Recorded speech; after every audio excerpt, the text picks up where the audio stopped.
let's get started, guys. Today's agenda, we'll do get to know a member. We can pull both from in-person and virtual attendees as well. I take volunteers, but if no one does volunteer, then I'll just pick you and put you on the spot and you'll have to deal with it.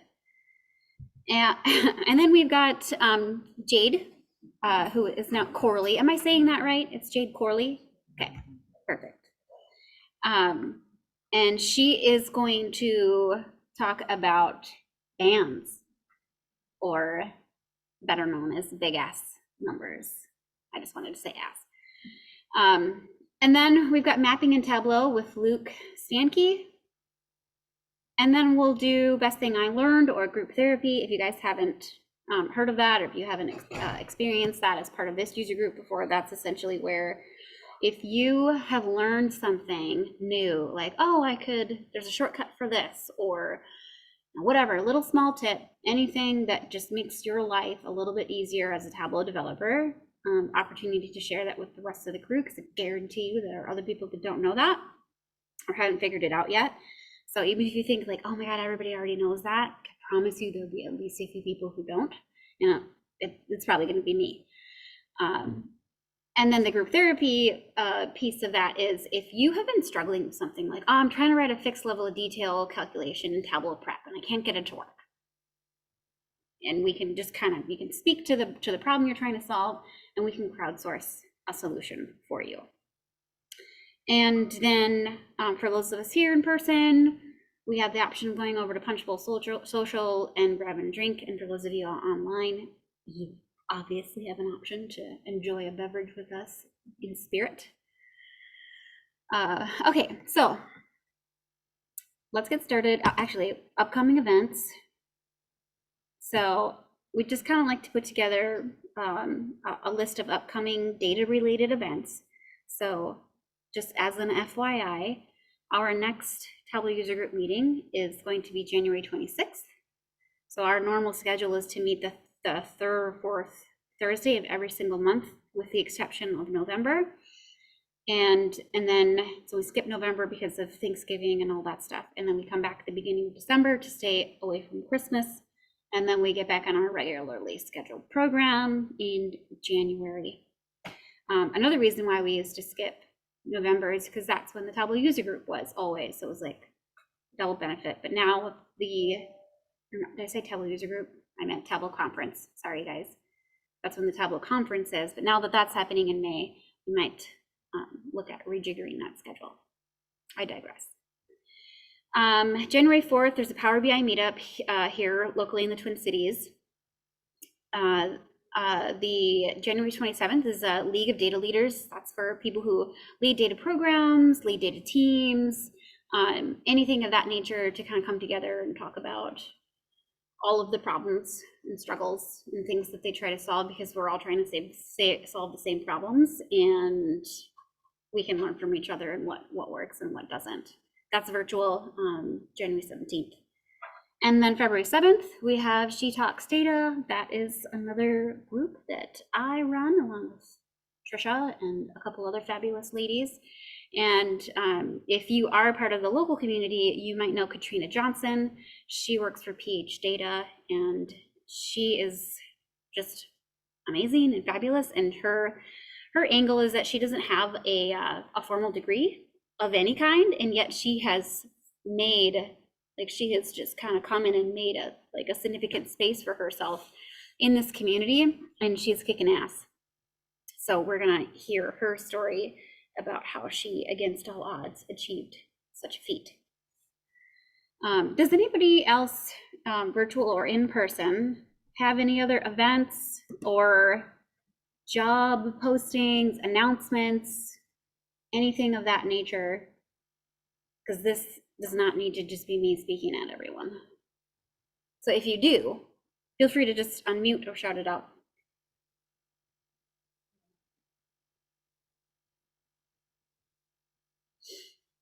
Okay, well, if you think of something, throw a link in the chat, and that way everyone will see it. Because there are so many events, so many data-related events. virtually and in person here. There's just so many, and we can't keep track of them all. So we'll crowdsource that list together. Okay, now, do I have any volunteers for our get to know a member? I think that you guys have the ability to raise your hand. Open the participant panel. If that's not a thing, the raising your hand, then just unmute and say hello. I'll wait 30 more seconds and then I'm gonna pick someone. We have 33. Yep.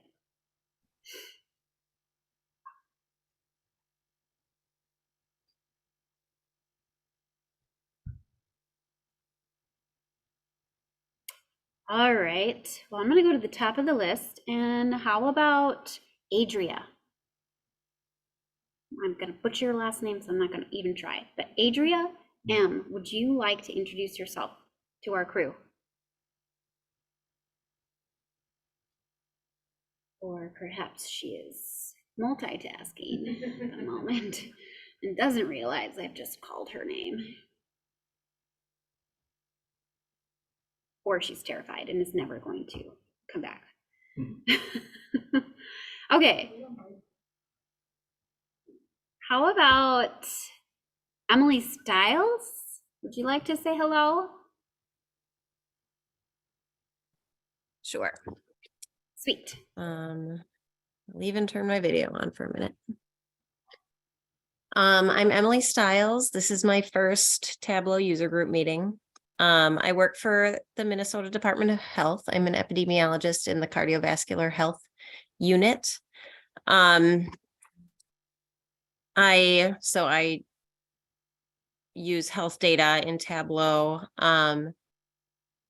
I use data from the all payer claims database at the state, and hospital discharge data primarily are the two I've used in it.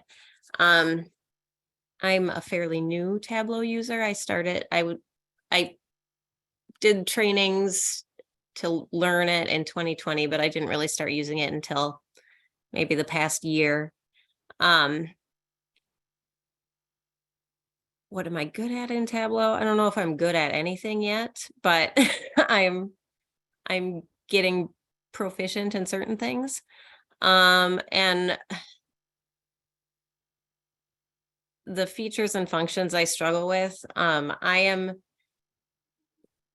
my past experience in analyzing data has all been in SAS. So doing any analysis in Tableau, I'm still like, I know how to do this really easily in SAS. I can't figure out how to do it easily in Tableau. So that's where I'm at right now. You started with like the really hard, complicated one and then moved to the easier one. And now your brain is just like, this needs to be harder. That's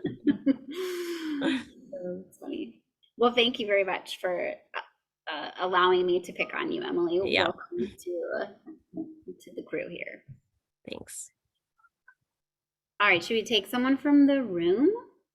Maybe someone who hasn't. I mean, you look pretty new. I feel like you should come up here and. How can I say no, right? Mm-hmm. Yeah, come on up here so people online can see your face.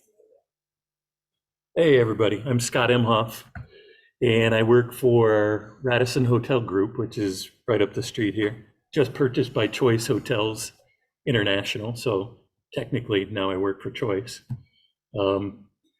And my role there is I'm the sales data guy, right, for global sales. So right now I'm providing all of we're in the process of combining data for both organizations, every aspect of data, right? Again, my focus is on sales. So I'm the guy that's providing the Radisson data. We're trying to combine it with the Choice data. In the coming months, we'll have one source of data. So we've got a lot going on right now. Yeah. Been using Tableau for quite a long time, but I still consider myself, a newbie. I think it was like 2014 when I started using it. I don't think we can use that. Huh? I don't think you can use that I exclusively. still do, you know. What am I good at in Tableau? I liked our other volunteers' answer, you know. I don't know that I'm great at anything, but I get by. And I just something that came up that I thought that I have a little trouble with is dates, right? Trying to do maybe a year-over-year calculation, offsetting it to do a day of week, you know, versus a date. Those kind of things I haven't done a lot of, so I could definitely get better at that. So Jim Daner, who is a Tableau visionary. Yeah. Were you thinking about him too? Yeah, so there's something called the Tableau Fringe Festival. Is that on the 17th? That is next Friday. 16th. Yeah, it's next Friday. Okay, cool. Next Friday, Jim Daner has a session around that very subject. Oh, good. I do like everybody else, right? I Google it and I look for videos and, you know, so on and so forth. Jim is an expert at that, so you should plan on attending. I will. Thanks. Awesome. Welcome. Have you attended before, or is this your first time? I have attended You before. I probably haven't been here since pre-COVID, right? Got it. And I've met you. Okay, well, I'm sorry. Tableau conferences, what, you know. I have a terrible memory. Used to work with Jim Dancis. I was gonna ask if you knew Yeah, Jim. Mhm. Yeah, he worked for Radisson. Does he still work for Radisson? No. Yeah, it used to be Carlson, then it was Radisson, Americas, and now it's going to be Troy. Yeah. So, He's been with Doherty. yeah. Yeah, that's right. I don't know what I was thinking. Told you I have a terrible memory, guys. Like I went from mom's Alzheimer's to pre-Alzheimer's, just directly, and then it'll be full Alzheimer's, and I won't remember any of you. Hopefully, I'll be retired by then. Okay. All right. Well, thank you both to our volunteers. That is my spiel. So I am going to, Jade, if you are ready and willing and able, I'm going to pass the baton over to you. Sure, sounds good. Let me share my screen. All right, can you see Tableau? Yes, ma'am. Awesome. And okay, I just realized I'm wearing that same shirt in that picture, so that's hilarious. Oh, it's classic black. Hold on one second. There's something wrong with so I think everyone online can see what you're saying, but for some reason my screen didn't stop sharing. One second. I think I need to get out of presentation mode and minimize this. Okay. All right, you're good. Cool. Okay. Hey guys, my name is Jade Corley. You may know me on social medias as Jade Wimpey. I just got married in October, so it's been exciting times around here. Corley is 10,000 times a better last name than Wimpey, so that's been fun. But a little bit about me. I'm from Greenville, South Carolina. I'm a solutions architect and consultant at Analytic Vizion, which is a company in Atlanta.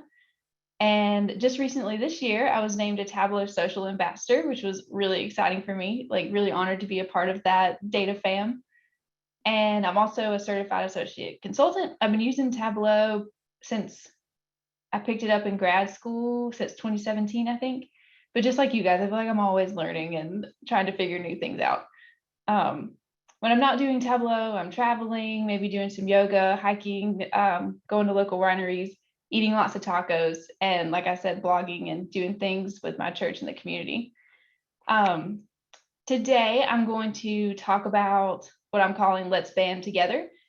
And if you prefer more of like it written out, here's a QR code to my actual blog post that just gives the step-by-steps there too. But basically what it is how to create a KPI card in Tableau with the percent change in 5 easy steps. There's multiple ways to do this. I know Andy Kriebel has a method out there, Ryan Sleeper, but I get asked to do these a lot in consulting. And just over time, I've learned kind of a quick and dirty method to make it happen using the hide functionality. So that's what I'm going to dig into. So this is just a Superstore dashboard looking at orders. We've got a couple breakdowns and some pie charts and then trends over time, but really want to focus on these KPI cards. A KPI is a key performance indicator. These are also known as bands, as Sarita said, big ass numbers or big angry numbers, depending on what mood you're in. And they're pretty, basically it's made up of an aggregated number. So like right now we're rolling up our orders to the latest month. And the aggregated number is really easy to do in Tableau. Is this percent change that can be a little tricky. And so I'll go through that hack. So why is it so hard to make this happen? I'll walk through this really quick, just how I laid it out. When you're making a line chart, the percent changes easily, but when you have to isolate it, that's when you get into the issues. So I'll just walk through what I've done so far. I've got a year filter on order date, just to 2022 to simplify it a little bit. I have year and month of order date on columns. And so that way you can see all of our months of the year. December's the latest. Count of orders on text. And then right here, I have a table calculation, percent difference. So that way, you know, it's calculating the percent change for each month. So it would be nice if we could just right click December, keep only, and then we'd have our KPI card. But alas, we do not. The percent change goes away because with this method, Tableau, you've gotten rid of all of the historic data. So Tableau has nothing to count backwards on, like in the Tableau calculation. It has nothing to use. So a way to get around this without using LODs or because that's one method, or using the like current month minus prior month. This is just, it's going to be much easier. Okay, so you can accomplish this in 5 easy steps. First off, to make it simple, I've got a year of order date filtered to 2022. But let's recreate what I had in this other view. So our aggregated view, step 1. I'm going to drag orders to text and then order date to columns. I want a year and month view. So I'm going to select down here in our continuous measures, month, so I can get the month portion and the year portion. But for this to work, I'm actually going to convert this to a discrete measure rather than a continuous measure. So you can come down here and select discrete. That's going to turn it blue. And now we kind of have everything boxed out, our months for the year. And then step 2, we want to add that percent change Tableau calculation. Easy way to do this is click on count of orders that you already have, click Control and drag it onto detail. And then you can right click, quick table calculation, percent difference, drag it on to text. And then we've got the same view that we had before. So pretty easy, didn't take too long. Now for the trick. So what we need to do is find the latest month and one prior. And we can do that with a true false calculation. I have it built already. I just kind of keep this method throughout all of the KPI cards I make for different clients, but I'll zoom in. So what it's doing is if the order date in the view equals the window max order date, so the latest month, then true. So that's going to find the latest date. Then else if the order date is 1 month less than the latest month, so 1 month prior, then make it false. Everything else will be null, and you need all 3 of those elements. And say we use the day add, so it's basically subtracting 1 from the max date. You could change this to week, day, whatever interval or period that you care about.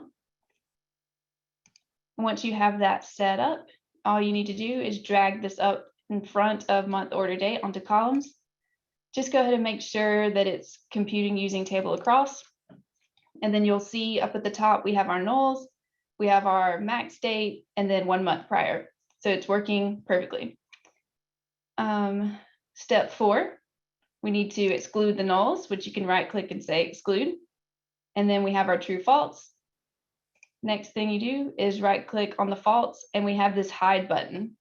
Once you click that, the prior month goes away, but the percent change stays. So our KPI card, like everything we need, is right there, all nice and pretty. Step 5 is just cleaning it up. Maybe you want to hide the headers and format this a little bit. But once you do some quick formatting to match your dashboard, it can look something like this, where we have in our dashboard. I'll note that the reason why it's a true false and not, I'll back up. Because what we could do is if your data is static and you don't plan on updating this very much, and you know December is going to be your latest date or the month that you want to focus on, you can just select everything that you want to exclude and hide all of it, and you can get the same result. But the benefit with the true false calculation is that it's dynamic. So as you get new data in, it's going to find that latest month. When January data comes, February, and it'll update, and you won't have to manually change that filter. So it comes in really handy. Exclude nulls, hide false, you're good to go. Another use for the hide functionality, especially for KPI cards, is to show busiest day of the week. I'm sure there's much more use cases, and like now that I've figured that out and saw that was there just by clicking around and playing in Tableau, I'm going to try to find like tons of use cases. But we did have one client, they wanted to know how many people are coming in throughout the week. What's the busiest day of the week that, are people coming in on Mondays, obviously not Fridays, that kind of thing. So it prompted me to use that for this method for that reason. So similar, it only requires one more step, but essentially the same thing. I'll walk through it. So right now I've already got that filtered to 2022 for simplicity again. But now that we don't need a percent change calculation, we don't need to know the previous month. We can just use Tableau's auto date configurations on relative date. And we just want to see I think it's this month because the Superstore data ends at 2022. So but I'll make sure. Yeah, December. So you could set this to be current month, latest month, whatever you need the data to be for how you're going to aggregate. But in this case, we're looking at this month, which is December. Now we're going to drag order date to columns, and this time we'll select weekday. So we get that Sunday, Monday, Tuesday, all the way through Saturday. Drag orders or whatever metric you care about to text. And then we'll do another table calculation. Control click, grab to detail so you can easily create a new pill. Right click, quick table calculation, percent of total. And then I drag it to text. I'm going to clean it up. I'm going to format it so I can see it a little better. And it's kind of easy to eyeball that Thursday is the highest, but we'll use the show hide again using a true false calculation. So this time we'll use what I'm calling busiest day of week, and it's a little simpler. All you have to do is say, what's my metric? Is it the window max metric? Drag this to the beginning of your columns. It'll create that true false delineation, and then you right click false and select hide.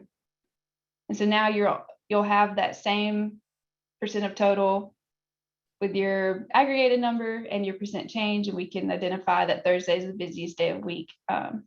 Last step is just to clean up and format, and you can have something like this, and then add them to your dashboards. Any questions, thoughts, feedback?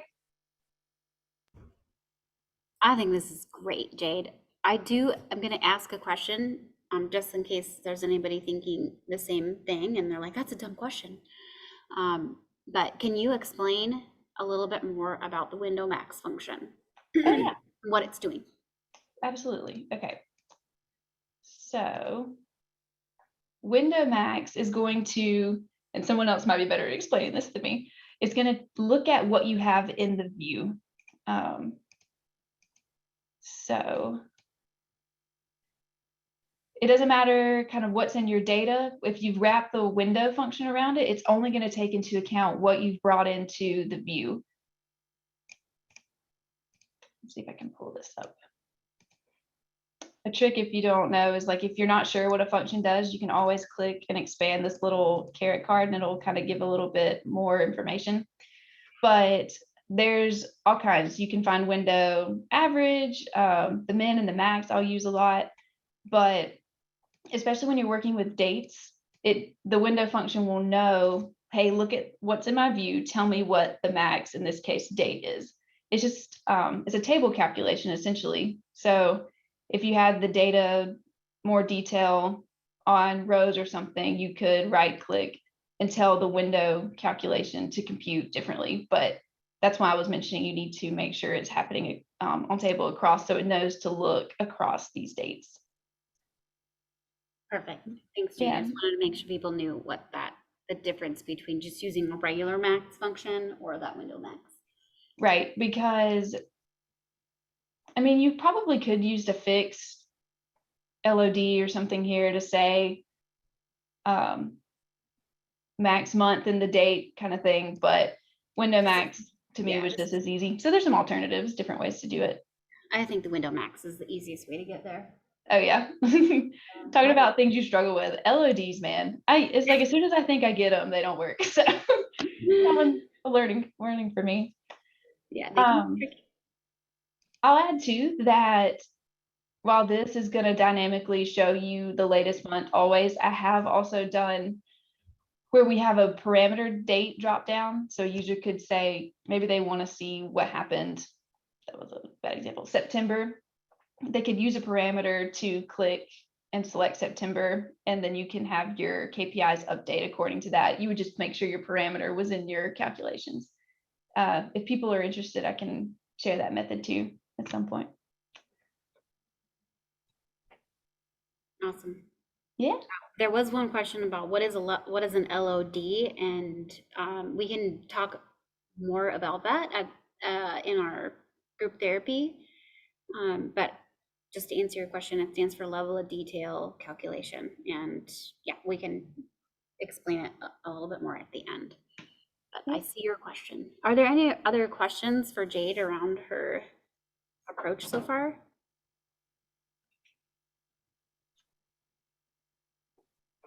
I'll add too, it's surprising that it's not easier to do in Tableau, but I do get asked to build these so much because basically the business questions you usually get, or, what's my total for the month? Is that good or bad? What is it compared to the prior month or prior period? So KPIs are super valuable in your dashboards, and I've seen really good designs where there's a bunch at the top and different things. So this is just a method to make your life a little easier if you have to build those. Yeah, totally. Especially since Power BI does have that little KPI in there. Are you serious? They do. They do have a little in their show me equivalent. They have a KPI. What in the world? Deal. I know. one thing I'll give them. Dang. Outside of the box KPI. I know, right? Yeah, it shouldn't be that difficult. You shouldn't have to hack it to get it, but fun stuff. Thank you guys for having me. If you have any questions, let me know. Thank you so much, Jade. It was really great. Just easy to understand and applicable. Well done. Thanks. All right. Oh boy. We will need to switch computers, right? Yeah, good news is that Do you want them to come first? good news, I'm logged in and I can present as well. Oh, perfect.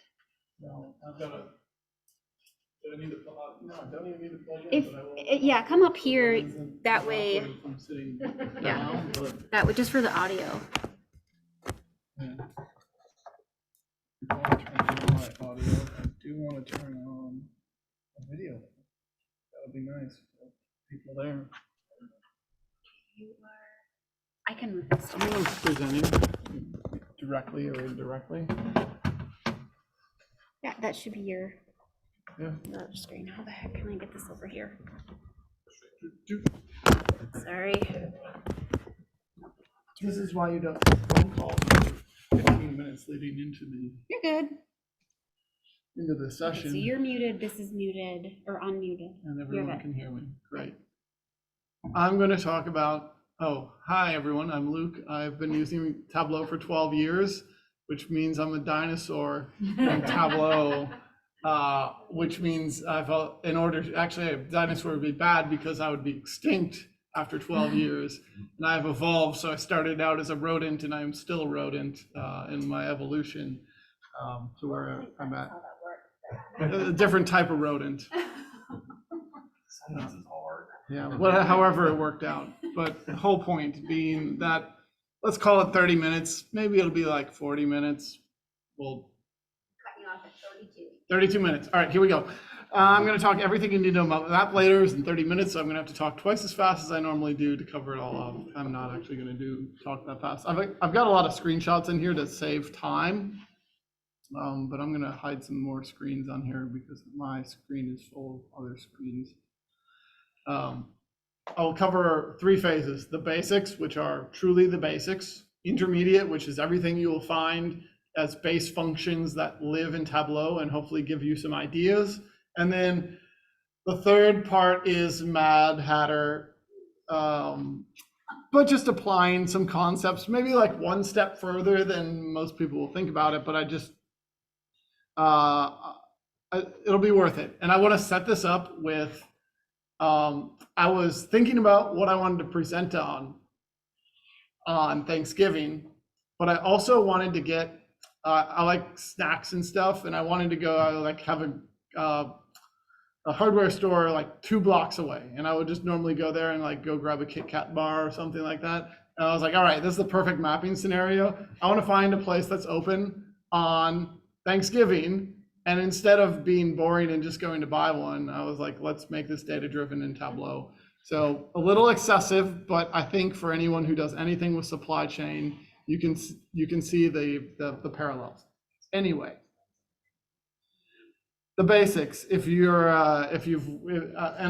I said, I'm going to speed things up by taking screenshots rather than going into Tableau on a bunch of parts, but then I will go into Tableau and do things where it's relevant.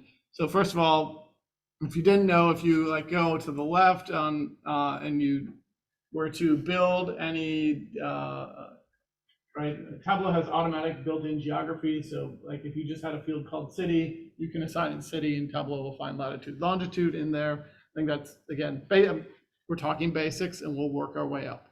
And again, you can assign those out, no problem. And you can also take a field that is built off of it. So here's, again, Tableau Superstore data broken out by region, and the regions themselves are highlighted correctly because you can assign geographic roles to non-technically, they're just aggregated up, right? It was a group of states and provinces, and assign those to the correct geography, and Tableau will roll that up. So again, you can assign those. That's really nice. And you'll always know because on rows and columns, Tableau will add latitude and longitude generated in those scenarios for sure. So that's step 1, built-in geographies. And also Tableau has 2 ways to build maps. One I will call the old way, which is dual access, and then the other is with map layers. So typically dual access, you just do the same thing, custom geography, or maybe you have a field that has latitude, longitude, and then just like you would make a dual access chart. Oh, by the way, again, notice for those who are joining online or even here, that when you would normally see it, you would see there are 2 values up in rows and columns, typical. But then you would maybe duplicate that, or you would add a different geography, and you would then combine those together to make a dual axis chart. And you're only limited to 2 layers. If you've ever worked in maps, 2 layers is usually not enough. And the good news is Tableau recognized that already like 5 years ago, and they were well on their way to building out this capability. And as a result of my love for maps and the former PM, I have really good relationships with friends that are now at Tableau who work on map layers.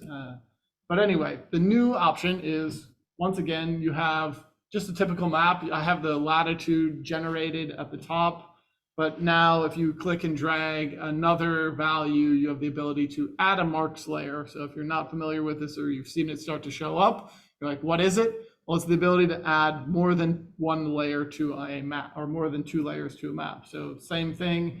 The only difference here, same visualization, but if you take a look at the top, there's only one latitude, longitude generated. If you had a geographic field, this would not be an issue. Tableau would still generate this. All you would do is add the detail of your latitude and longitude onto detail, and it will roll that up. But then you will also see now 2 marks layers.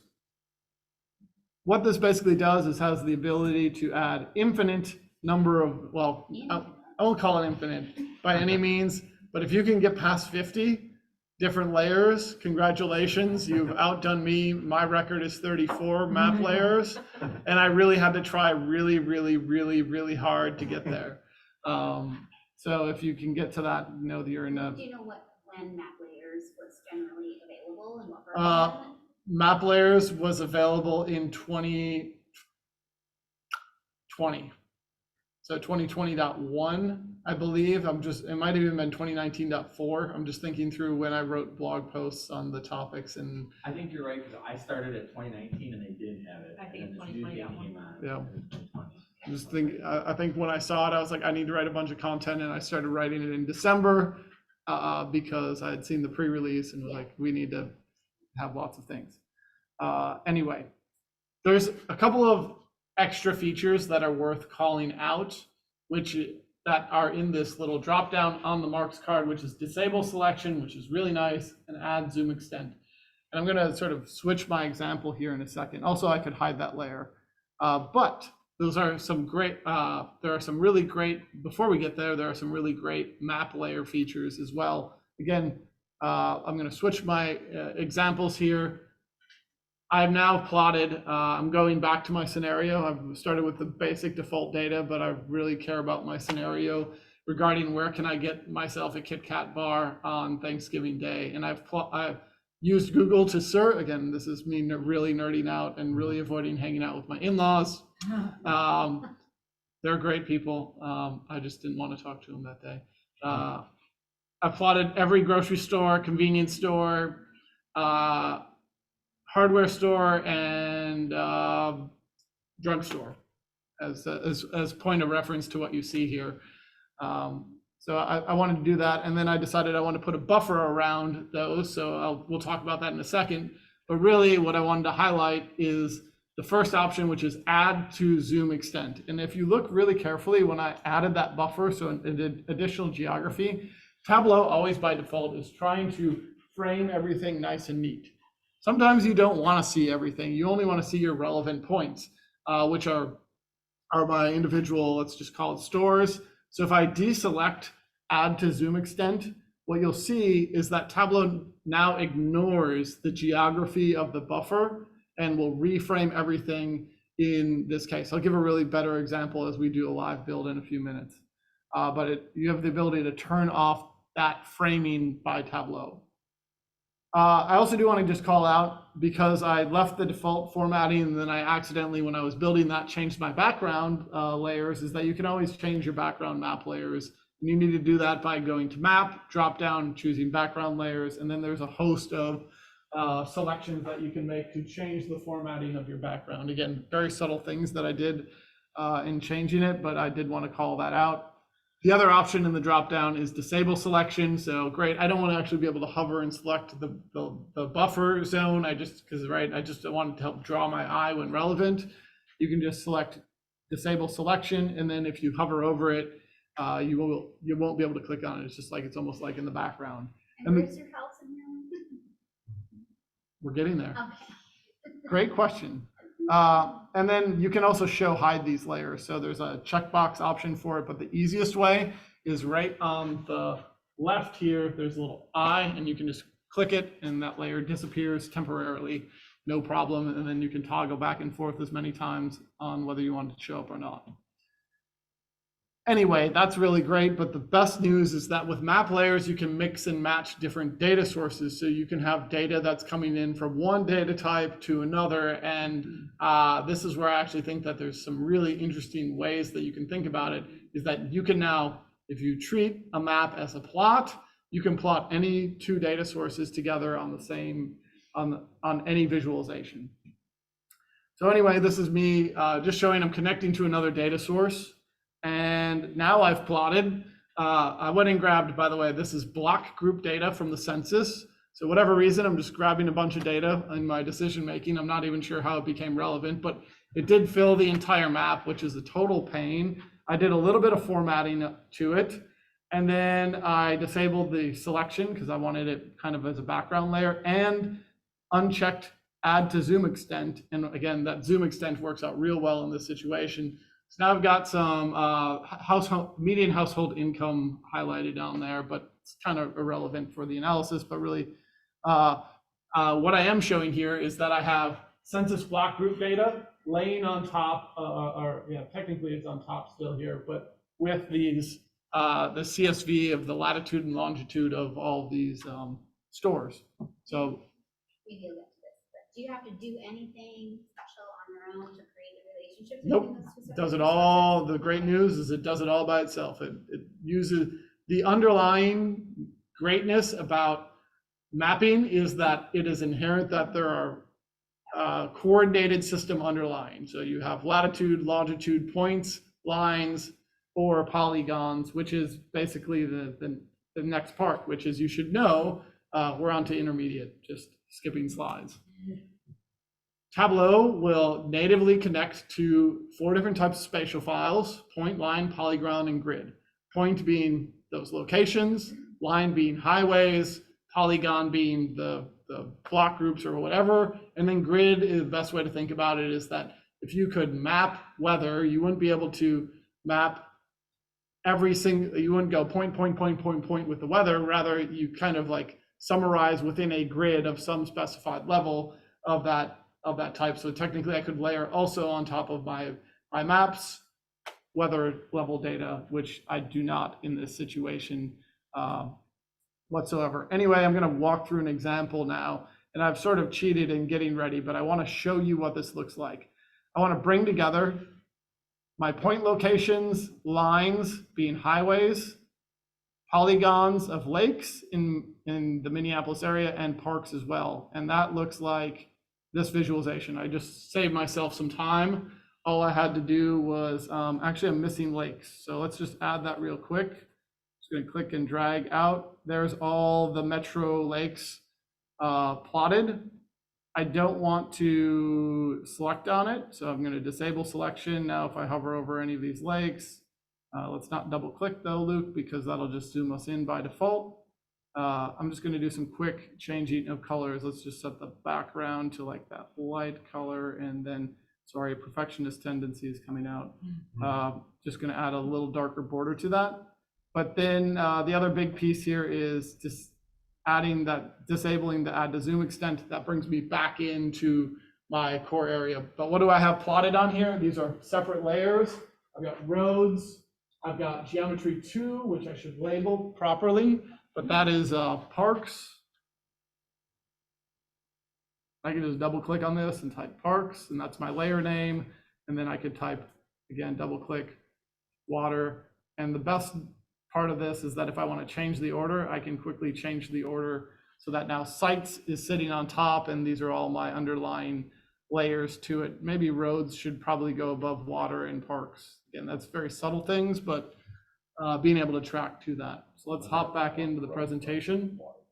Kind of quick question. Yeah. Each of those is a different data set. That's right.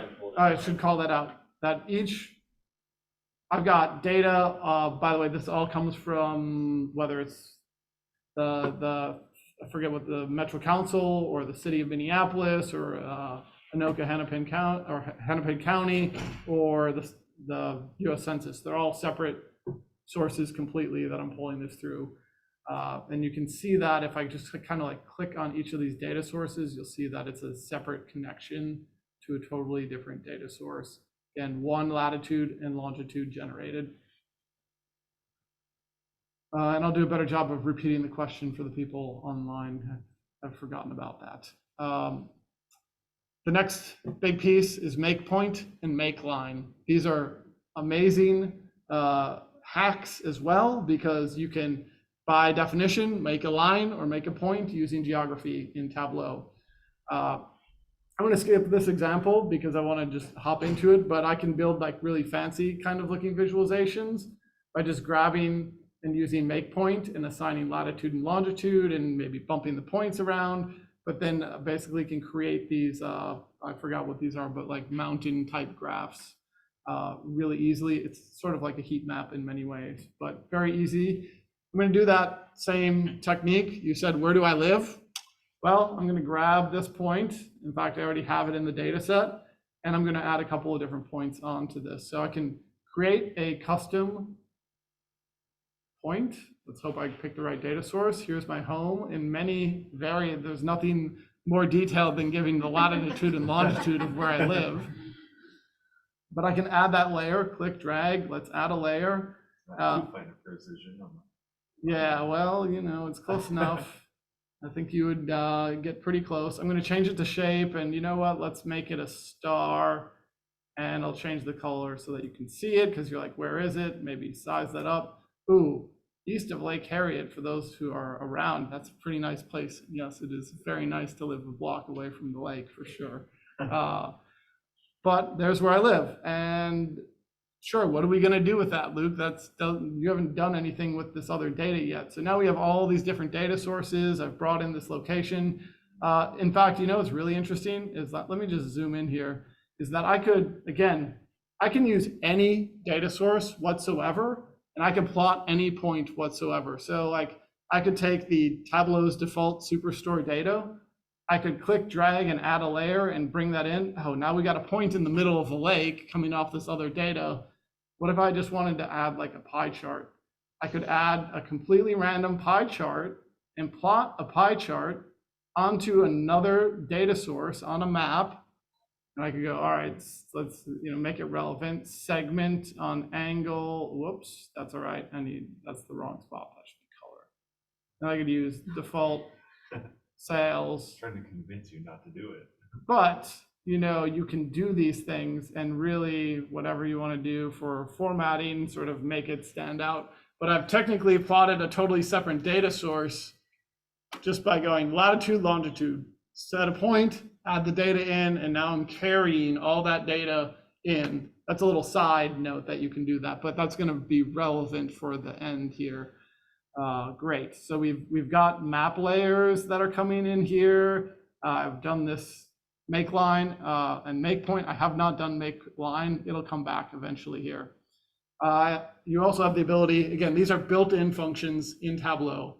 I have the ability to add a buffer around a polygon, or sorry, it creates a polygon around a point. So it has to be point data, cannot be line data, cannot be polygons. It has to only be points. So because I was like, oh, it would be so cool to put a buffer around a polygon, because then I could like measure the distance around a certain, like what's a mile around the lake, because that was my original analysis. So it was like, I'm going to figure out who lives within a couple miles around the lake. Can't do that. So I had to stick with Kit Kats for the time being. Anyway, I've got a whole bunch of buffer functions, and let me explain what you're looking at. This is a fast way for me to add these calculations. I just made a calculation called buffer and that half mile. So I just said, use the buffer calculation 000-home is my make point for my home, and then go half a mile. And then I repeated another function and another function. So I have all these layers that I'm going to just add on to my map. I'll come back over here, and I'm going to add some concentric circles around this. And we've got a number of these calculations in here, but I could just take buffer. Actually, I'm going to start backwards. I'm going to go, there's my half mile, or that mile and a half. And now I have concentric circles going around it. And if I wanted to, I just would need to like bring these points to the right level and then maybe do some formatting super quick. I'm just going to bring down this color to like 10% so that maybe they will be more visible. But look at that map layer sticking out above it once again. Shows that these things work. Home, bring that up to the top, 10%, the last one, 10%. So there it is. There, I've made some concentric circles around all these points to tell me what's kind of within proximity for me to go get a Kit Kat bar. But you know, again, there's what I'm picky in my analysis here. What I want to be able to do is connect all these points together and go, all right, how far is one of these points from all of the other points? Let's see if I have that in my presentation, because if I don't, I'm going to add it. Oh, distance. The one thing is that I need to be, I could add a point to all these, but I need to be conditional. I need to be conditional on my points showing up. They all need to be within 1.5 miles, and I want to connect only the points that are within 1.5 miles of that map. So distance calculation, very simple. I'm going to do 2 calculations. I'm going to create a calculation. I'm finally using make line here, and I'm going to use my home, and then site bar geo is all the location, the geo coordinates of all the stores. And then the second line is basically me saying I'm going to make a really long named calculation written in my language that I use for writing calculations. Find me the distance from home to the site, conditional on building a line where the distance is less than 1.5 miles. And you can just see I have an if statement that says if it's less than or equal to 1.5 miles, then show that make line that I have above there.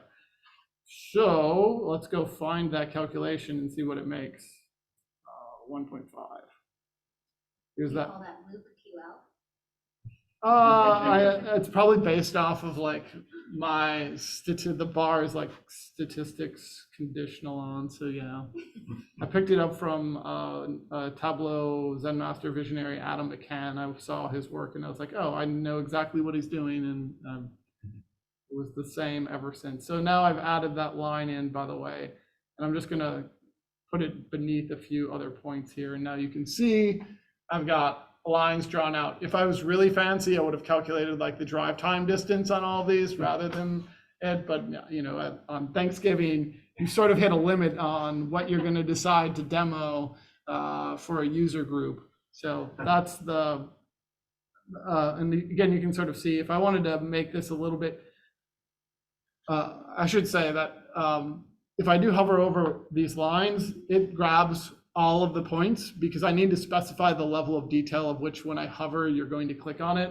I just know this data enough where I can just double click and type place ID. Each one of those dots is a place. And when I add that level of detail to the map, I now hover and I have 1 point showing up. And I can turn off my tooltips, which I typically would do for some of those extra little bits. But now, at least I have a map connecting all of these things together for the basis. How am I doing with time? I'm way over. You're all right. The area function, it's a really nice function. I don't use it at all. You can calculate the area of a polygon. I did have an example that if I wanted to, I could look at the number of people per square mile. If you can get census counts, then you can highlight and make a map around that. All right, let's go wild. Advanced mapping. And the first thing that I like to do is use spatial joins to connect these points to polygons. And what I mean by that is that here is a map of downtown Minneapolis, right smack in the middle. Here's what the data is, by the way. I have, again, all the grocery store locations. I picked one downtown, and then I also went to another data source and I plotted the building geometry and head counts. Again, you can get this is the wild part. You can just go straight to Hennepin County, pull all this down, but I plotted it, but I only wanted to be able to show what was conditional based on it intersecting with my half-mile border. And the way you do that, if I don't mess this up, actually I have screenshots to make it easier. Oh, maybe I don't, but let's try it. If I have it saved here, spatial join build. All right, Luke, actually, let's just go to the final save time. But here's another example of it. What I had to do is when I joined my data sources together, so I have 2 data sources. I've got that all sites data source for those who can see at home or here. This is my CSV, and then I have all my county parcels. And what I did was a join. and a spatial join specifically. Normally you'd be like left, right, inner join, outer join. Well, when you're working with geometry, you can use an intersection join. So I've got the geometry of my county parcels, and then I made a calculation with the buffer calculation around latitude and longitude of those points within a half mile, and then using intersect, anywhere those shapes touch, they're getting joined together on an inner join and being brought into this visualization. So the output is one data source where I have both the geometry of all the property types as well as the store locations. And I'm going to do something wild, is that I hope I don't break it. Because it's an inner join, it's a many-to-many join. And if I remove this, I'm going to plot probably every point, and definitely I'm regretting it already. But what you'll see is a map, and then that surrounding circle around each, again, not in great detail, but around every grocery store that I at least grabbed and plotted data for here, because of that spatial join. Anyway, that's a fun one to use when you're using mapping layers, because it's kind of relevant. If you have points, you want to only know stuff that's surrounding those particular points, bring it together. Be willing to break Tableau. I'm just using the buffer calculation to make a shape and pull the data together. Now is where things get a little wild, but I love to do Cartesian joins, many-to-many joins. So map the data to itself. And I did that for this example. So sort of what we're going to do in this example is, here's every grocery store. I want to know every grocery store that's within 2 miles of another grocery store, competitive intelligence kind of thing, maybe. Here's how you do it. First, you're going to take your data source. So it's if you look very carefully, hard to see on screen here, but all sites is joined to itself, all sites. And then I basically have this join down here where a value of 1 is equal to a value of 1. So every site, I had to be very specific with my data in this because it can really explode very quickly. I think I only use grocery stores for a reason, because it already goes wild when we look at just that cross. But what it allows us to do is I can take every start point and compare it to every end point and calculate the distances across all of those, and basically come up with how far is any point from any other point really easily. And I can click on one point and know exactly what it is. So that's what this heat map shows roughly. But here's all those grocery stores once again plotted. I'm going to add a buffer around every site using this buffer calculation, 2 miles, there it is. Now I've added that buffer, looks a mess, that's all right, it'll eventually clean itself up. I'm gonna create a make line calculation, again, practicing the things that I talked about. The site to, I'll just call it peer. I didn't want to use competition here because, we're trying to be in a safe environment and don't want to make it too competitive. But if I plot those lines, here's every single line. There's that hot mess already showing up, connecting every spot to every spot. Good news, we can clean that up. We'll use the distance calculation. Again, site to peer, calculated in miles. And then let's create a conditional calculation. Site to peer is less than or equal to 2 miles. And then use the same thing, which was that distance is less than 2 miles, then return the geography that we made previously. Again, I kind of showed this in that long explanation of loop QL. But we just need to click and replace that geography with, I put 1.5 miles, but it's really 2. And then it now is connecting all those together. Really hard to see here, but on the map for everyone else, it's an interesting set of network that starts to come together. In many cases, you could use this for gap analysis and go like, hey, there's nothing connected in that zone. It's obvious, but you'd actually want to be able to calculate it in this situation. Anyway, I'm going to just add I'm going to add additionally into this all the competitor, aka peer sites, as as an additional point. Because if you think about what I'm going to do is if I click on, eventually what I'm going to do, if you click on one button, conditionally filter to everything else that's relevant. So what this is going to do is just overlay the peer points on top of it. Again, You're like, sure, Luke, whatever. Anyway, it's more detail. Then I can add, but what I can do is I can add that filter. Boom, I'll hit a filter for the primary location that I'm interested in. And when I select one value, it's going to filter to that one location while still showing the remainder, also connecting to the relevant sites within 2 miles, and keeping a buffer. So all of a sudden, by adding a filter and focusing in on one site, I can show everything within context, again, just using a Cartesian join. I promise I'll finish up real quick.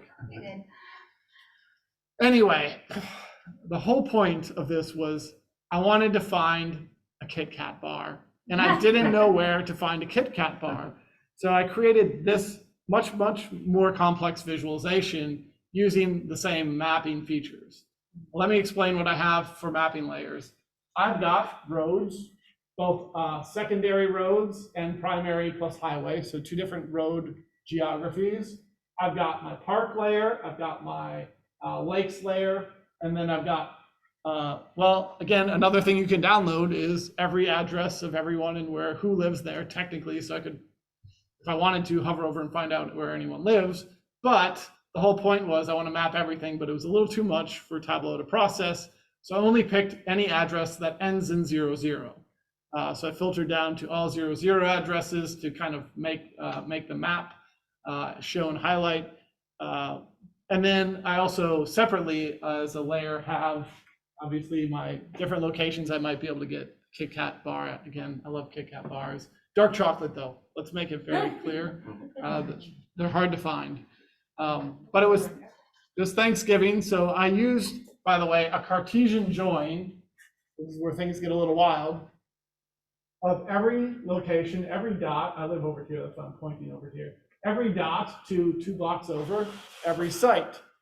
And when I do that, it allows me to do failover analysis. You know, you're like, wow, Luke, right?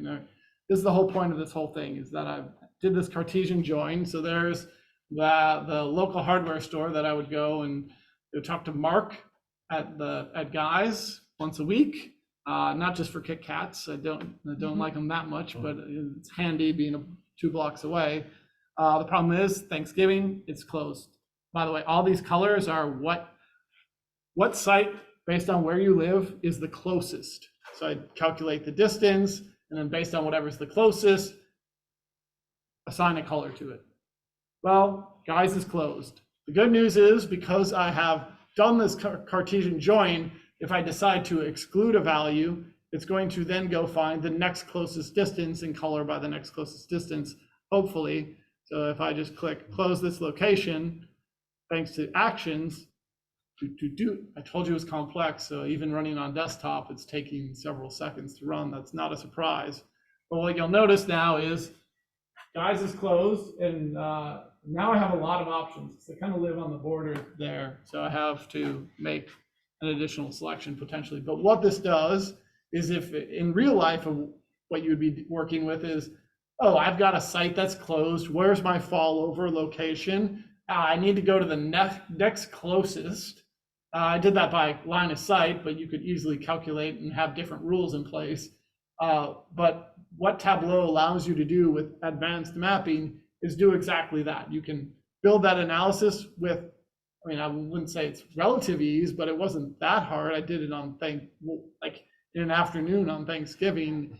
I used Cartesian joins, I calculated some distance, applied some colors, and used some map layers to do so. And I can, at any point, I could add more context, so I have a separate visualization, hopefully it renders, which is, where's their gap analysis? I talked about it earlier, but let's actually see where I can use a new store, which is somewhere over in southeast Minneapolis, because there's absolutely nothing showing up there for where I could get myself a Kit Kat.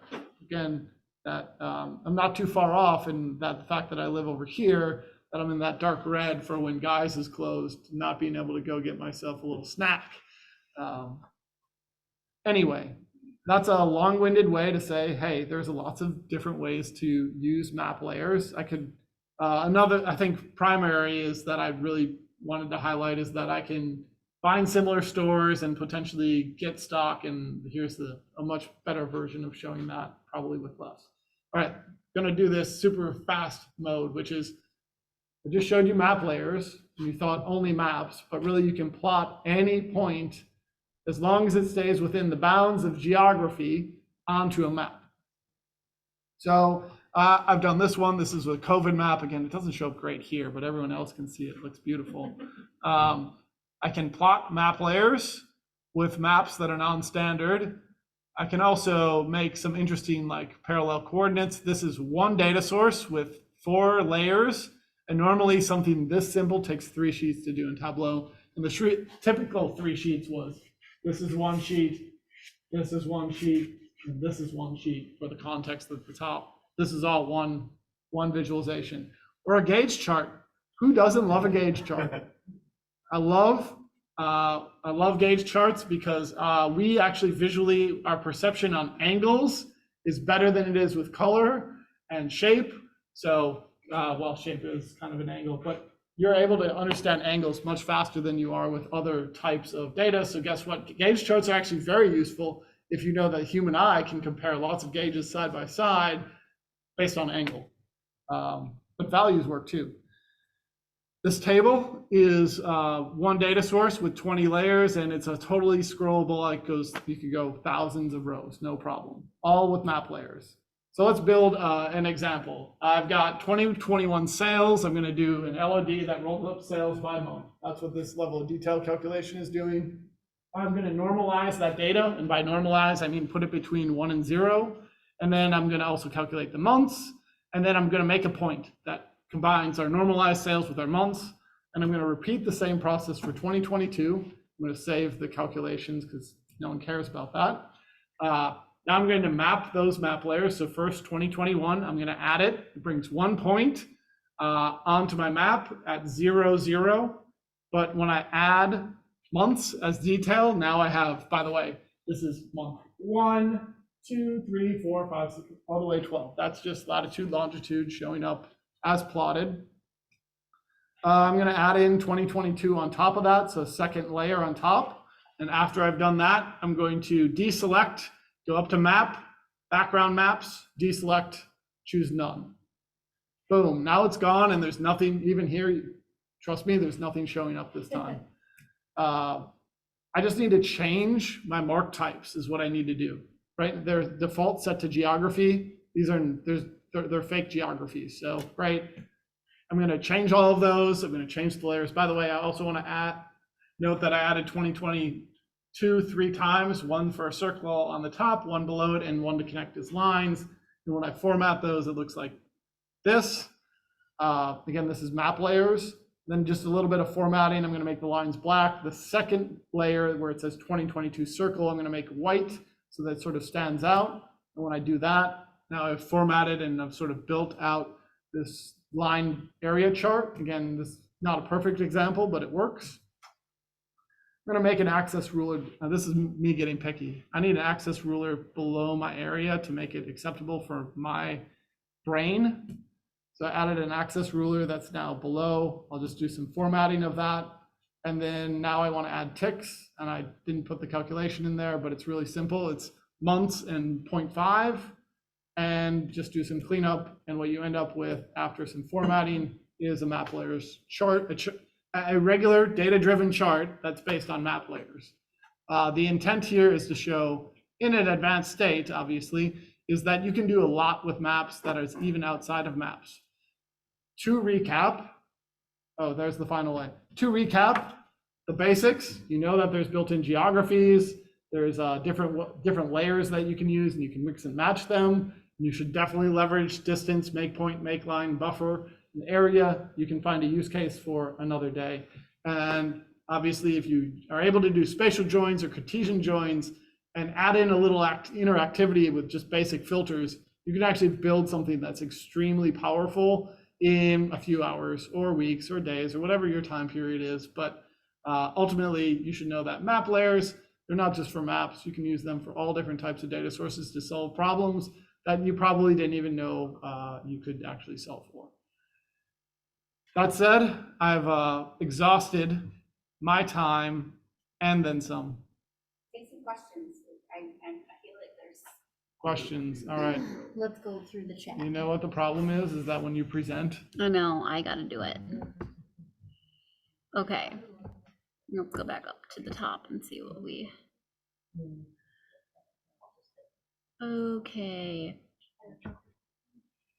Oh, someone says, Emily says, can you put in a word to the Tableau product managers for adding census track yeah, to the I available can do GIS? that. I can definitely do that. As people want to know your Twitter username. My Twitter username is Luke Stanke, and I don't use Twitter, but I am on LinkedIn. I do post on Twitter only to do a few things, but I don't actually read anything. So if you connect with me, it's not my best way. LinkedIn, that's better. And then Danielle is asking if you can show a little bit more about how you did the gauge. No, let's save that for another day. Another that time. one's a lot Okay. of work. I'm not gonna lie, that one took a little bit of We got a thinking. makeover Monday for gauges? I work out Wednesday. That's even too hard. That was like the request was, we'll do another tutorial, but it's really, really, I wouldn't say it's really hard, but the documentation, I have a blog post on it. I'll share that afterwards, but it's not squeeze for the juice. Yeah, exactly. You have to definitely be committed to having a real purpose for its use. Have you talked to anyone who is in ArcGIS all the time and said, hey, I can do this in Tableau, how does it compare to what you can do in ArcGIS? I think like the biggest challenge is around some of the what you can do with lines and polygons and roster or grid that you can't do. I think you can do a lot with what Point does today with ArcGIS. The question, by the way, was what can you do with ArcGIS basically, or with Tableau that you can't do with ArcGIS, or vice versa. I think that's the big piece, is like there should be more on the roadmap to cover those additional components that it doesn't yet address. Is your workbook on Tableau Public? Yes, the workbook's on Tableau Public. I'll make that downloadable now that I've presented. I think different projections on the Tableau mapping would be really nice. Yeah, the comment from Vince here was more projection types of Tableau. Sure, I'm indifferent at this point on that. There's some things you get on your wish list, and there's some things you just go with. Take it as it is. So I had two questions that came to mind. One is, as long as you have valid Latin longitude, what are the map layers that come just standard within Tableau? Because I know you put the water on there, but I feel like water is it's just a native layer, right? Yeah. So and highways and ones that have it all so included. I get you were doing that as an example to show multiple layers, but just to reduce any confusion, out of the box, Tableau is going to have this subset of built-in geographies. Anything else that you want to do outside of it, and even then you're limited in what you can do with it. Like I can't do if I have airport locations, I can't do a buffer calculation on a built-in geography. So you have to rely on existing latitude and longitude for a lot of these to actually work. But if you go to a map, right, in Tableau and adjust the visible layers, you don't need to visualize, you can't use them as a data point. Yeah. Right. You can't use it as a data point, but Sure. So your background map layers. Yeah, the background map. The best way to describe it is there's some functionality to it. And it's also worth calling out, hey, I used parks and lakes, and those are built-in backgrounds. But here's the scenario that I even have here, is that I decided to plot somewhere in here eventually, I decided to plot every block group.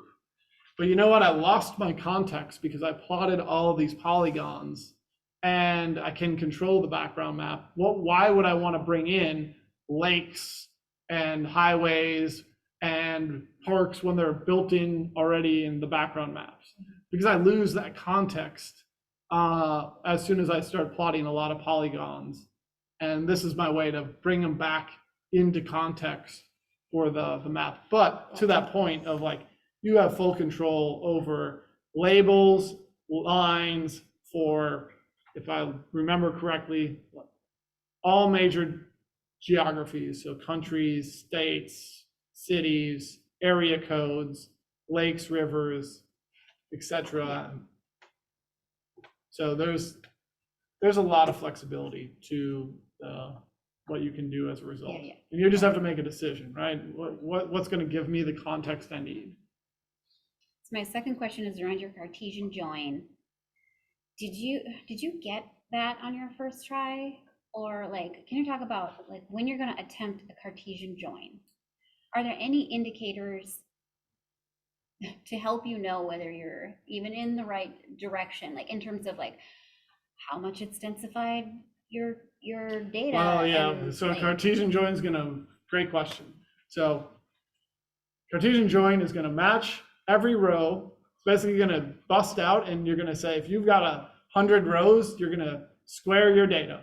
So if you got 3 rows, 3 Cartesian join on 3 gives you now 9 new rows. And there is a good, like, I tend to use like, it's probably a little high, but like 20,000 is my high number. That's a lot, 20,000 squared, by the way. But Yeah. you can get it done. If you're looking for performance, you want like under 1,000 points, because 1,000 is going to get you to 1 million, and 1 million will operate pretty fast. But anything beyond that, you're now like looking to break the sound barrier, the opposite of the sound barrier when you're doing these, right? Every extra row is adding a lot of extra effort. So, I mean, even with my example of trying to make sure that it would perform working with grocery stores, it still took 7 seconds to load on desktop. And I think on Tableau Public, it takes like 4 seconds to run the analysis that it's supposed to do behind the scenes.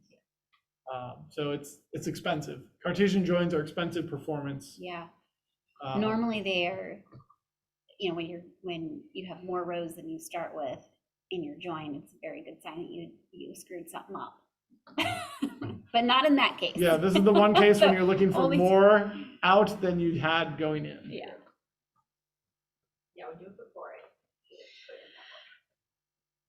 Okay. Great, Luke. One last thing to say that I can do, what you can do in this situation, like I had, let's call it 100 points for all these different types. And I could, instead of trying to get myself to 10,000 rows or combinations, or even, I think it was more than that originally, like I really grabbed way too much data. And instead of doing a Cartesian join, I'll, join everything to everything, I chose to join that same data source across types. So grocery stores were only aligned with grocery stores.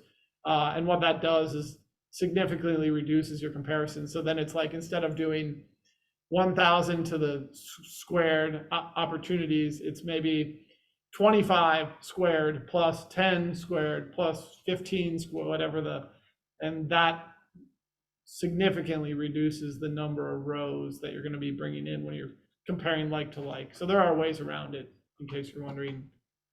You get it in like the join, like 1-to-1 and then a custom. So I will not even do the 1-to-1 join. I'll just put the field name that I'm going to join it on, and that's going to do the trick.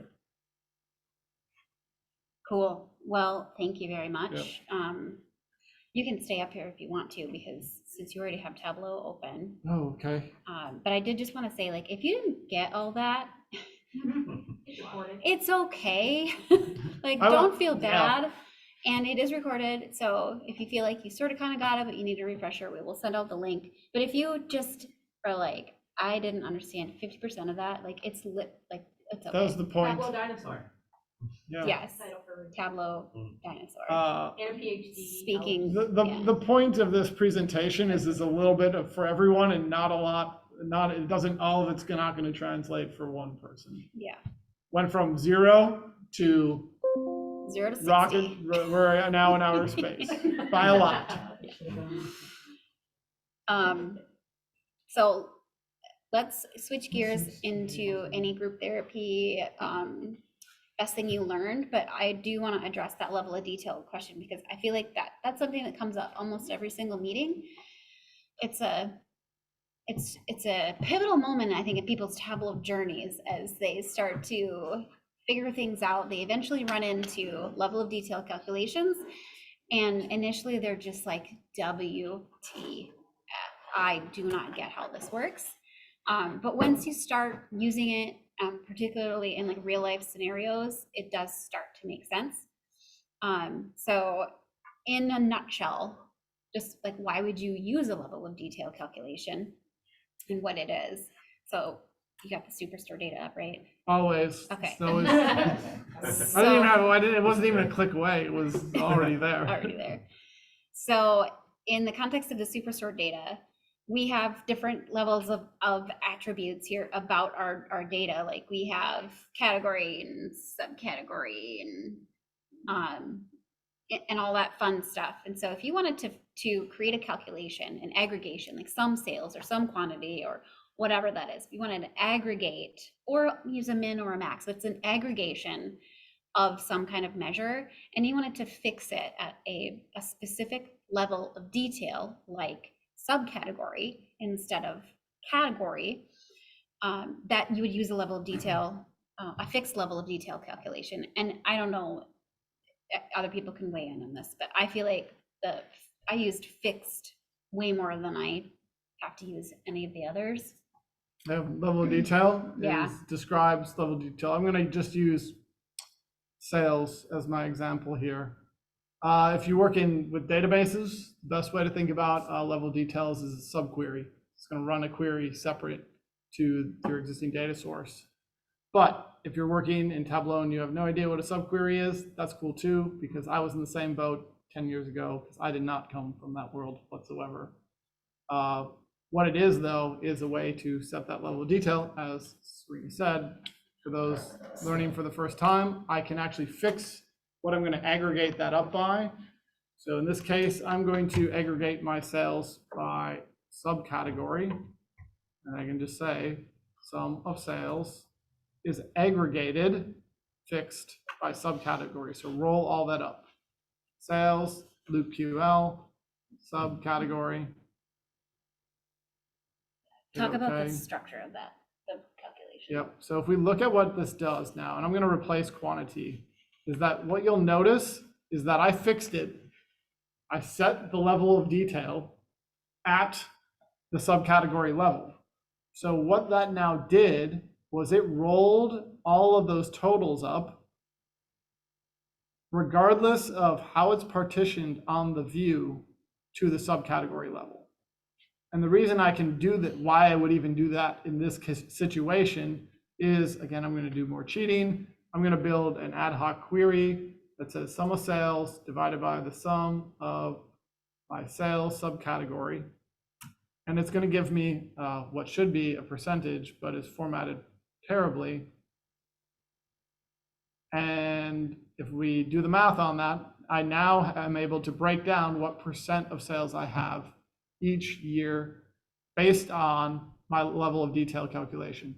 Of course, you could totally do this with window sum, just like we saw earlier, but the only difference, this is me now getting into the weeds of Tableau, but it's really important to know when you're working with performance, is that a table calculation, which you saw actually happens last in Tableau's performance. So it's going to really depend on the compute per power of your browser in that, or really it's on the server, but it's going to happen afterward, versus a level of detail calculation is going to query that into the data, calculate it, build it as part of the core data source itself when building the visualization.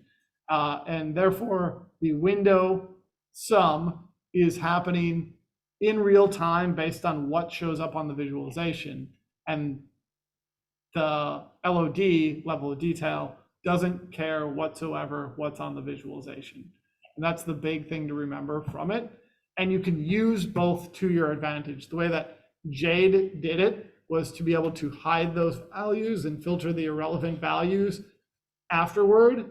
You could easily brute force your way with level of detail calculations as well. Yeah, I do think that like whether you need those values to be dynamic or not is probably a big determining factor of which one to use when. And with the ability to use level of detail calculations in Tableau Prep, you can push all of that work, all that processing power back up the stream, so that when your users are interacting with the dashboard itself, it doesn't have to do like look at every single row and I don't know, it's probably an over explanation, but Yeah, well, we had to spend time before we go hang out for a little bit. let's see.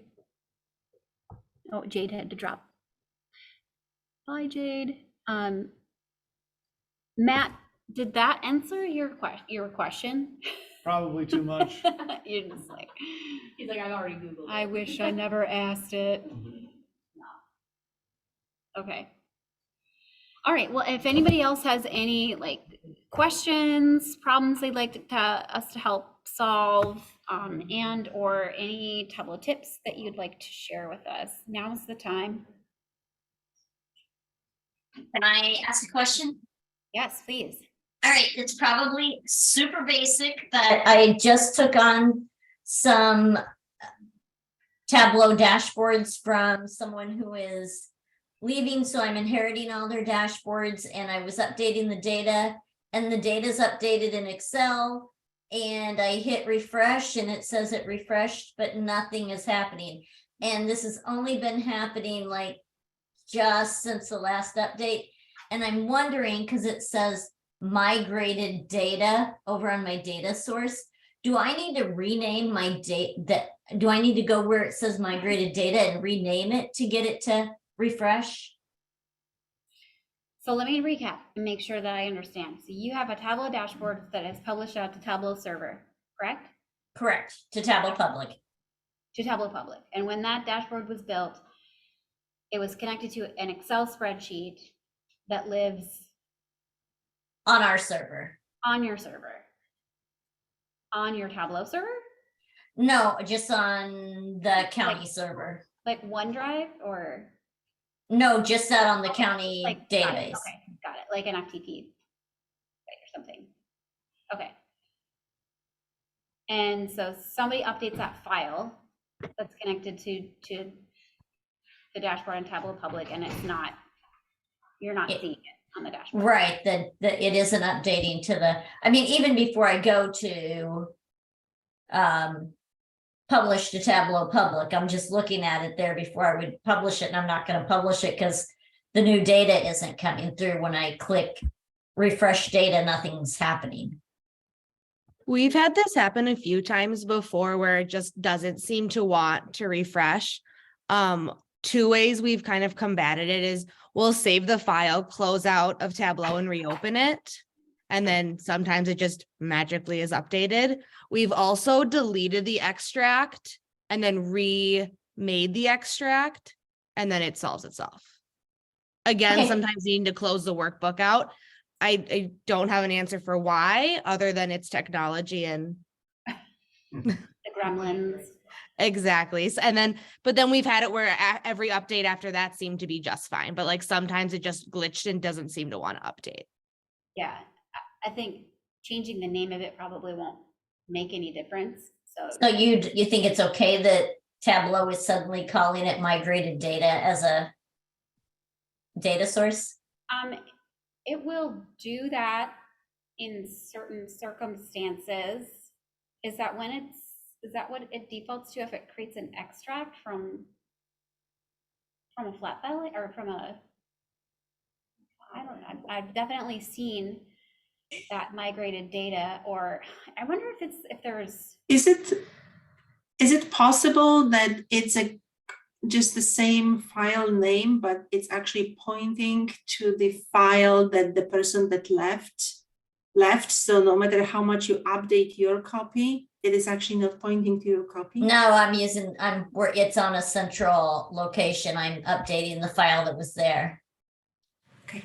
Have you verified, so like when you open up the workbook and go edit data source, like have you just verified that the file path is Pointing directly to it. Yeah, it looks like it is. Okay. Yeah, I I'll just would. text again, connect to. Yep. to it again. I would do that again. Okay, all right, thank you. Yeah, Replace data source with the same file. you could try. You could, Oh, yeah, that would you be could add, good. you could add the file again and then replace the data source. Like add a set, like a copy of it, and then do replace, and then close the original one. Yeah, mess around with it. I Okay. think it continues to be a problem, you could also look at like hosting a file on OneDrive and connecting it from there. So it's like cloud to cloud without having to go through any like, you know, firewall, VPN issues, things like that. Okay, thank you. Good luck. Mhm. All right, any other questions? Any other tips? I have a question about sets. Can you hear me? Yep. Okay. So I've been using a lot of sets and set actions and things like that. And so my concept is, okay, I understand a set. I have 2 colors of marbles, black and red, and I make a report that counts the number of black and number of red, and everything's fine. And I update the data, and there's more blacks coming in the next day, and the totals are correct. But the problem is on the 3rd day when I update the data, I have a white one that was never there in the original set. So when I bring up my report, it's still reporting the first 2 colors of marbles, totals correct, but I have to regenerate the set to get the white one included. Is there any way that anyone knows when you reload data that you can, and you have your sets, you know, your set action is to include all, that set can get automatically updated? Yeah. So you've created a set when not all of the eventual values were in the data, right? All the eventual members, that's right, yes. Do you want to come up here, Vince? Because that's not my forte. Luke, are you even paying attention? No, if I'm being really honest, I don't like sets at all. I find them less performant than trying to figure it out using parameters, and I know it's complicated even to do with parameters, but that's my approach. Yeah. And I'm sticking to it. Yeah. So, Okay. so sets are easiest and work best when you have one set, when you have an in and an out. And in that case, it's just a matter of re-aliasing the out to something like other, so that as new data elements come in and they fall into that out category, they all are under that same umbrella of out. When you have multiple sets, you can create combined sets, which is probably how I would approach something like that. If you know that you are going to have, boy, this is hard to do without doing a demo. I should do a presentation on this next time. But Feel free. yeah, If you want to demo it right now, I'll put some together a little bit more polished for this for next time. But yeah, there are ways to essentially build out like a crosstab and then identify which intersections you want to belong to which set. And then as new data comes in, it's going to drop it into kind of that other category, that out category, which can be a combination of multiple sets as well.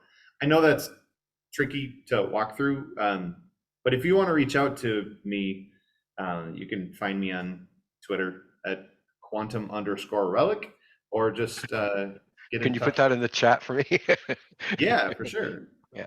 Yeah, I'll drop that. I mean, I quite enjoy it. I find sets quite performant. I use them like if I'm doing, I want to see the top 5 parts and the top 10 customers of those 5 parts, or if I choose one part, show me the top 5 of those. The sets get populated as the user goes through and highlights, you know, multiple marks on a card. The other sets can all respond nicely. They do respond nicely. I find parameters actually slow things down. Challenge accepted. Yeah, we've got a rumble ready to go here.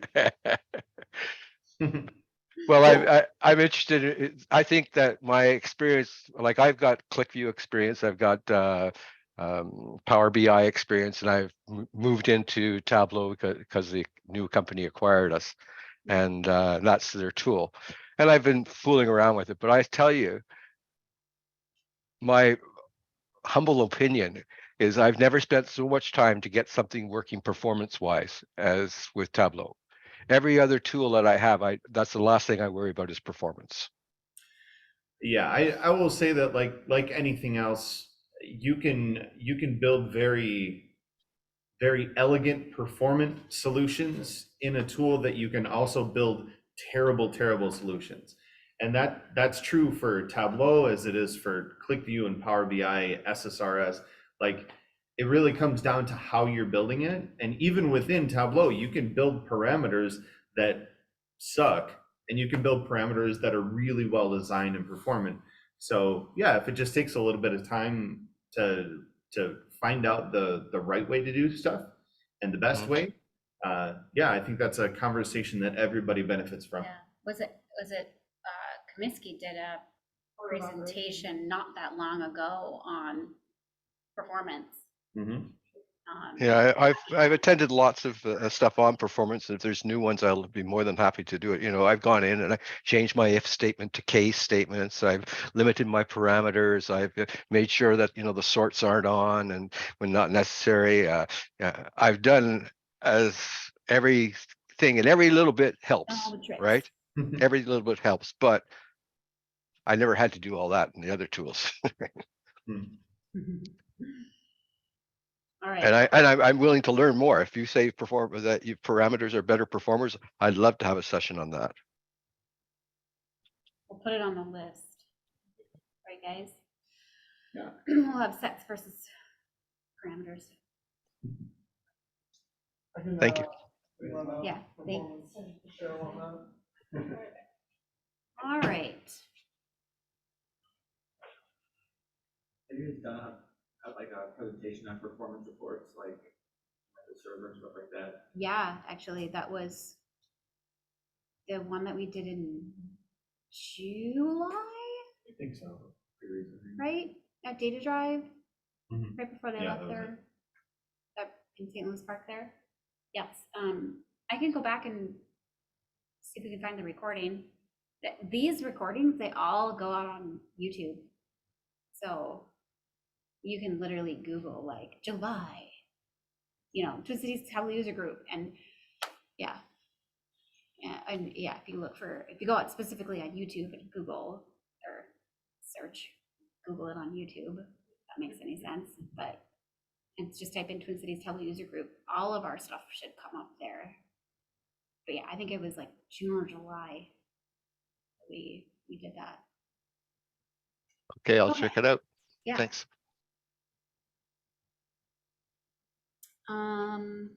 Anybody else? Any questions, comments, feedback? All right. Well, thank you all for attending. Thanks to our presenters.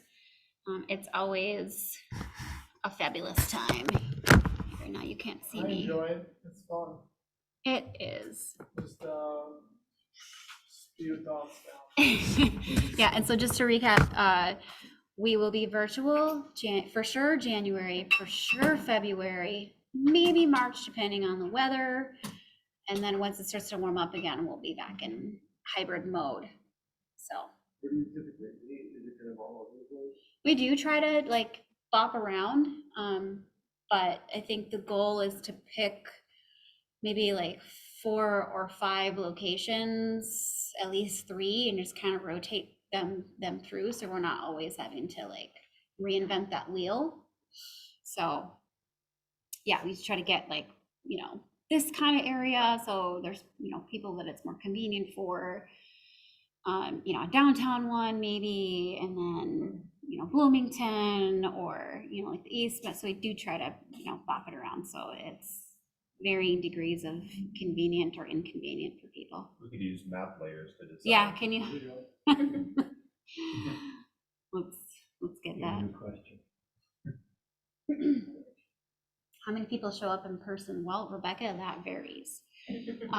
Depending on a lot of factors, depending on, usually when we meet downtown, it's not a lot because parking and, you know, can be a pain in the butt. We literally had like, we had, I think, 8 people in here all together total. But the last few that we did, we had 40, 50 people. So Where were those? we did one at General Mills. We did one at the Field Collective co-working space, both one in the North Loop and then one downtown. We actually had a pretty good turnout, even though it was, so that was at PhData. Yeah, so we had it varies. Usually when it starts to get crappy weather, people stay home. All right, guys. We'll see you next time. Thanks so much for joining.